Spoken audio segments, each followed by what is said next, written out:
لاعبين منتخبنا العراقي يتحدثون قبل مباراة منتخب النرويج. بالبداية لازم نكون داعمين إلى منتخبنا الوطني أول بأول، وخلينا نشاهد كلام اللاعبين. السلام عليكم. أول شيء أريد أقول لكم أشكركم على دعمكم خلال هالسنتين وبالتصفيات، دعمكم اللي وصلنا لكأس العالم، ونوعدكم أن أمام نرويج رح نعطي أفضل ما عندنا، وأشكركم.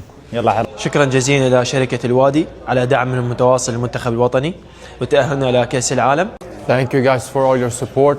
Keep supporting us. It means everything to us and we will make you guys proud. Thank you. جمهورنا العزيز، شكرا لدعمكم طوال الموسمين.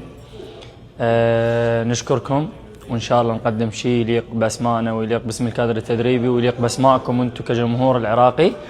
جمهورنا، شكرا لدعمكم خلال سنتين متواصلات، وقدرنا من خلالها نتأهل كأس العالم. بس مو هذا الشيء اللي يوقفنا، عندنا بعد مهمة أكبر وأصعب، لازم نمثل العراق أحسن تمثيل بكأس العالم.